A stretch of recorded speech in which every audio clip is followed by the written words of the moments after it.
సినిమాయ నమః. నేను mister B. నా మాట సూటిగా ఉంటది, మ్యాటర్ క్లియర్ గా ఉంటుంది. మీరు చూస్తున్నారు మిస్టర్ బి ఛానల్. ఈ వీడియోలో మనం మాట్లాడుకుందాం పవర్ స్టార్ పవన్ కళ్యాణ్ నటించిన దే కాల్ హిమ్ ఓజీ ఈ సినిమాకి సంబంధించిన 3 days total world wide collections report. మూడో రోజున OG world wide super solid గా కలెక్షన్స్ ని హోల్డ్ చేసిందనే చెప్పాలి. రెండో రోజున కొంచెం అనుమానాలు ఎక్కువయ్యాయి మూడో రోజు పరిస్థితి ఎలా ఉంటుందో అని. కానీ హాలిడేస్ అడ్వాంటేజ్ ని, రిలీజ్ కు ముందర క్రియేట్ అయిన క్రేజ్ అడ్వాంటేజ్ ని తీసుకుని వీకెండ్ వరకు మాత్రం దున్ని పారేస్తా, కుమ్మి పారేస్తా అన్నట్టుగానే బాక్స్ ఆఫీస్ దగ్గర చెలరేగిపోతున్నాడు ఓజే. సండే కూడా అడ్వాన్స్ బుకింగ్స్ సాలిడ్ గా ఉన్నాయి, ఆక్యుపెన్సీస్ బంపర్ గా ఉన్నాయి. సో ఎక్సలెంట్ నెంబరే పడబోతుంది. సెకండ్ డే తో పోల్చుకుంటేనే పెద్ద నెంబర్ నాలుగో రోజున కూడా రిపోర్ట్ అవునుంది.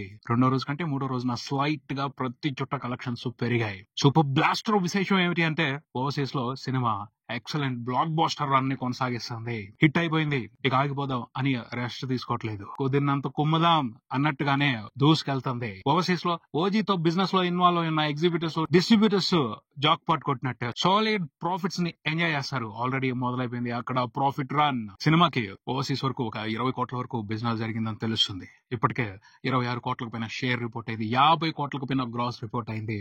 ప్రాఫిట్స్ లెక్క అక్కడ 6 కోట్లకు పైనే ఉంది. ఇంట్రెస్టింగ్ సూపర్ డూపర్ వ్యవహారం అది. అదే ఊపు ఇండియాలో కూడా కొనసాగే అవకాశం ఉంది, ముఖ్యంగా 2 తెలుగు రాష్ట్రాల్లో. విషయం ఏమిటి అంటే మూడో రోజున కనిపించిన హోల్డ్ ని బట్టి సినిమా ఇంట్రెస్టింగ్ అనే లాంగ్ రన్ కొనసాగిస్తుంది. దసరా సెలవులు అయిపోయేంత వరకు లాంగ్ రన్ కొనసాగిస్తుంది అని క్లారిటీ కనిపిస్తుంది. ఎందుకంటే సినిమాకి సంబంధించి కొన్ని మైనస్లు ఉన్నాయి. వాటి మూలంగా నెగిటివ్ ఇంపాక్ట్ క్రియేట్ అయ్యి సినిమా మీద ఆసక్తి తగ్గిపోతుందేమో అని అనుకోవడం జరిగింది. కానీ నెగిటివ్లు ఎలా ఉన్నాయో పాజిటివ్లు కూడా అంతకంటే స్ట్రాంగ్ గా ఉన్నాయి. ఆ పాజిటివ్లు సినిమాని బాక్స్ ఆఫీస్ దగ్గర నిలబెడుతున్నాయి, సాలిడ్ గా చాలా స్ట్రాంగ్ గా ముందుకు నడిపిస్తున్నాయి అనే చెప్పాలి. కొంతమంది వెంటనే సినిమాలో ఉన్న కొత్తదనాన్ని, డిఫరెంట్ కంటెంట్ ని అర్థం చేసుకోవట్లేదు, కానీ నిదానంగా అర్థం చేసుకుంటున్నారు. ఇన్స్టెంట్ గా అర్థం చేసుకున్న వాళ్ళు సూపర్ గా సెలబ్రేట్ చేసుకుంటున్నారు. కొంత ఉంది బ్రహ్మాండమైన కంటెంట్ ఉంది, దాన్ని ఎంజాయ్ చేసే వాళ్ళు సాలిడ్ గా ఎంజాయ్ చేస్తున్నారు. ఆ బ్రహ్మాండమైన కంటెంట్ గురించి రేపటి వీడియోలో డీటెయిల్ గా మాట్లాడదాం. ఎందుకంటే ఈ వీడియోలో మాట్లాడితే చాలా టైం పట్టేస్తుంది. రేపు దాని గురించి ఎక్స్క్లూజివ్ గా మాట్లాడుకుందాం. పోతే మూడో రోజున కనిపించిన రెస్పాన్స్ ను బట్టి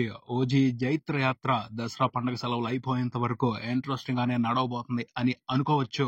జైత్ర యాత్రే, అందులో అనుమానమే లేదు. నిదానంగా స్టడీగా అన్ని టార్గెట్లు రీచ్ అయిపోయి బ్రేక్ ఈవెన్ కంప్లీట్ చేసుకుని హిట్ స్టేటస్ అయితే కంపల్సరీ తీసుకుంటాడు ఓజీ అన్న కాన్ఫిడెన్స్ మూడో రోజున రిపోర్ట్ అయిన కలెక్షన్స్ ను బట్టి అర్థమైంది. అంటే సినిమాలో ఉన్న డిఫరెంట్ కంటెంట్ ని ఎంజాయ్ చేయడం కోసం కొంతమంది ఆడియన్స్ ఒక్కసారైనా థియేటర్స్ కి వచ్చి చూస్తారు. ఆ ఒక్కసారి చాలు చాలా వరకు సినిమా హిట్ అయిపోవడానికి. రిపీట్లు పడితే వండర్ఫుల్ బ్లాక్ బాస్టర్ అయి ఉండేది. బట్ ఫ్యాన్స్ రిపీట్ గా చూసి ఎంజాయ్ చేసే కంటెంట్ సినిమాలో ఉంది. వాళ్ళు చేయాల్సిన జాతర వాళ్ళు చేస్తున్నారు, వాళ్ళు చేసుకోవాల్సిన సెలబ్రేషన్స్ వాళ్ళు చేసుకుంటున్నారు. నార్మల్ ఆడియన్స్ కూడా సినిమాలో ఉన్న ఇంట్రెస్టింగ్ కంటెంట్ ని ఎంజాయ్ చేయడానికి గట్టిగా థియేటర్స్ కి వస్తున్నారు. అది దసరా సెలవులు అయిపోయేంత వరకు ఓజీ మూవీకి సాలిడ్ గా ఉపయోగపడనుంది. ఆ పైన మూవీ టీం కూడా ఇంట్రెస్టింగ్ గా ప్రమోషన్స్ ప్లాన్ చేస్తుంది. రెగ్యులర్ ప్రమోషనల్ యాక్టివిటీస్ కాకుండా ఈ సినిమాకి సంబంధించిన ఒక కామిక్ బుక్ ని బయటికి తీసుకొస్తున్నారు. దానికి సంబంధించి ఒక ట్రైలర్ బయటకు వదిలేరు. ఆ ట్రైలర్ మాత్రం మామూలుగా లేదు, ఎక్స్ట్రాడినరీగా ఉంది. అందులో హై వేరే లెవెల్లో ఉంది. ఓజీకి సంబంధించి ఒక డిఫరెంట్ వరల్డ్ ని క్రియేట్ చేశాడు సుజిత్. ఆ వరల్డ్ కి సంబంధించి ఆ కామిక్ బుక్ గట్టిగా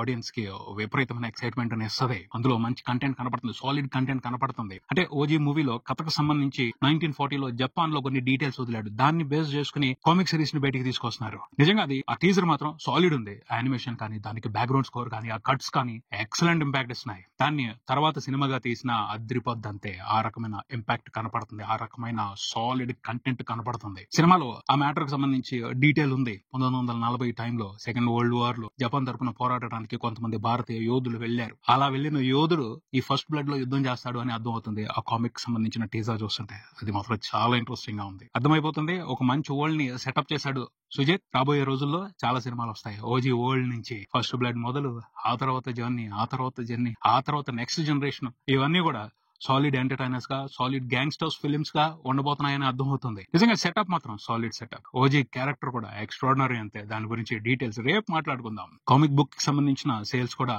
మామూలుగా జరగట్లేదు. మొదలైందో లేదో అప్పుడే అవుట్ ఆఫ్ స్టాక్ అని బోర్డు పెట్టేశారు. సో క్రేజ్ మామూలుగా లేదు, వేరే లెవెల్లో ఉంది, వెర్రీగా ఉంది అని అర్థం అవుతుంది. ఇంత ఉన్నప్పుడు సినిమా ఫ్లాప్ అయ్యే అవకాశం అయితే లేదు. కంటెంట్ కి సంబంధించి కంపల్సరీ కంప్లైంట్స్ ఉన్నాయి. కాకపోతే రైట్ టైంలో వచ్చింది, రైట్ మూడ్ లో ఉన్నారు ఆడియన్స్. సో హిట్ అయిపోయే అవకాశాలు స్పష్టంగా కనపడుతున్నాయి. మూడో రోజున కూడా సినిమా వరల్డ్ వైడ్ చూసుకుంటే దాదాపు 20 కోట్ల వరకు షేర్ రిపోర్ట్ చేసింది. 30 కోట్లకు పైన క్రాస్ రిపోర్ట్ చేసింది. 2 తెలుగు స్టేట్స్ వరకు చూసుకుంటే 13 కోట్ల వరకు షేర్ ఉంది. ఓవర్సీస్ నుంచి ఇంట్రెస్టింగ్ నెంబర్స్ రిపోర్ట్ అయ్యాయి. నైజాం వరకు చూసుకుంటే సినిమా 6 కోట్లకు పైన షేర్ రిపోర్ట్ చేసింది మూడో రోజున. టోటల్ 3 రోజుల కలెక్షన్ల షేర్ తెలంగాణ వరకు చూసుకుంటే 36 కోట్లకు పైన ఉన్నాయి. సినిమా హిట్ టార్గెట్ తెలంగాణ వరకు 54 కోట్లు. ఇంకా ఓ 18 కోట్ల వరకు వెనక్కి రావాలి. వచ్చేసే అవకాశాలు గట్టిగానే కనపడుతున్నాయి. ఇదే మాదిరి స్టడీ రన్ కొనసాగితే ఈజీగానే సినిమా బ్రేక్ ఈవెన్ కంప్లీట్ చేసుకుంటది.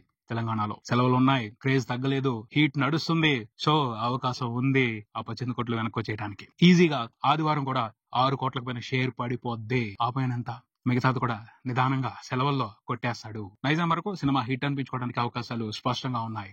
ఆంధ్రప్రదేశ్ లో చూసుకుంటే కొంచెం లేట్ గా రాయలసీమలోనే సినిమా బ్రేక్ ఈవెన్ కంప్లీట్ చేసుకునే అవకాశాలు కనపడుతున్నాయి. అక్కడ ఎక్స్పెక్ట్ చేసినట్టు జాతర నడవట్లేదు. అయినప్పటికీ నిదానంగా అక్కడ కూడా సెలవుల అడ్వాంటేజ్ ఉపయోగించుకుని అన్నిటికంటే లాస్ట్ ఏరియాలో బ్రేక్ ఈవెన్ ఎక్కడైనా కంప్లీట్ అవుద్ది అంటే అది రాయలసీమలోనే అయ్యే అవకాశాలు ఉన్నాయి. ఆ రకమైన slow and study box office run అక్కడ కొనసాగుతుంది. మిగతా చోట్ల మాత్రం ఇంట్రెస్టింగ్ గానే నడుస్తుంది. ఉత్తరాంధ్రలో గానీ, ఈస్ట్, వెస్ట్, గుంటూరు, కృష్ణా, నెల్లూరు అన్ని ఏరియాల్లోనూ సినిమా ఇంట్రెస్టింగ్ నెంబర్స్ రిపోర్ట్ చేస్తుంది. టోటల్ 3 రోజుల్లో 2 తెలుగు రాష్ట్రాల వరకు సినిమా రిపోర్ట్ చేసిన షేర్ చూసుకుంటే నియర్లీ 90 కోట్లు ఉంది. గ్రాస్ 125 కోట్ల వరకు ఉంది. ఫెంటాస్టిక్ నెంబర్స్ ఇవి. 2 తెలుగు రాష్ట్రాల వరకు సినిమా 145 కోట్లు ఫుల్ రన్ లో షేర్ చూపించాలి, అప్పుడే హిట్ అంటారు. ఆ నెంబర్ ని ప్రస్తుతానికైతే సాలిడ్ గానే చేజ్ చేస్తుంది సినిమా. ఫుల్ రన్ లో అన్ని ఏరియాల్లోనూ బ్రేక్ ఈవెన్ కంప్లీట్ చేసుకుని హిట్ అనిపించుకోవడానికి ప్రస్తుతం అయితే అవకాశాలు ఉన్నాయి. అలాగే ఉంది ట్రెండ్. మండే తర్వాత పరిస్థితులు మారకూడదు.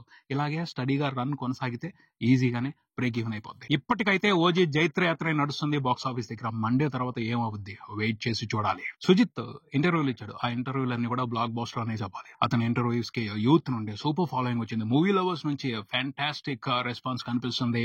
అతని ఇంటర్వ్యూలు కూడా సినిమాకి ఎక్సలెంట్ పబ్లిసిటీ చేస్తున్నాయి. సుజిత్ కి ఫాలోయింగ్ పెరిగిపోయింది, క్రేజ్ పెరిగిపోయింది. ఎందుకంటే అనుమానం లేదు, కథకు సంబంధించి అతను కొన్ని మిస్టేక్లు చేశాడు, కానీ పవన్ కళ్యాణ్ ప్రెజెంట్ చేయడానికి సంబంధించి మాత్రం ఎక్సలెంట్ పనితనాన్ని ప్రదర్శించాడు. డిఫరెంట్ గా పవన్ కళ్యాణ్ ప్రెజెంట్ చేశాడు. దానికి కృతజ్ఞతలు తెలియజేసుకుంటున్నారు పవన్ కళ్యాణ్ ఫ్యాన్స్ అందరూ కూడా. అతని మీద అభిమానాన్ని ప్రకటిస్తున్నారు. సుజిత్ కూడా ఇంటర్వ్యూల్లో ముసుగులేసుకోకుండా, ఫిల్టర్స్ పెట్టుకోకుండా ఓపెన్ గా మాట్లాడుతున్నాడు. అతను మాట్లాడే విధానం, ఆ సింప్లిసిటీ నచ్చింది అందరికీ. పవన్ కళ్యాణ్ కూడా సింపుల్ గా ఉంటారు, సుజిత్ కూడా సింపుల్ గా మాట్లాడుతున్నాడు. ఇవన్నీ ఇంకా సినిమా మీద ఆసక్తిని పెంచుతున్నాయనే చెప్పాలి. డిఫరెంట్ గా పబ్లిసిటీ జరుగుతుంది. సినిమాకి సంబంధించి నెగిటివిటీ గట్టిగా స్ట్రాంగ్ అవ్వకుండా ఈ పబ్లిసిటీ హెల్ప్ అవుతుంది అని చెప్పొచ్చు. నిజంగా సినిమాలో సెకండ్ హాఫ్ లో ఉన్న కంటెంట్ ని దృష్టిలో పెట్టుకుని చూస్తే చాలా రేగిపోయే నెగిటివిటీ బయటికి రావాలి. సినిమాలో ఉన్న content, Pawan Kalyan grace, presence, magic చాలా వరకు సమాధానాలు చెప్తూ సినిమాని నిలబెడుతుందనే చెప్పాలి.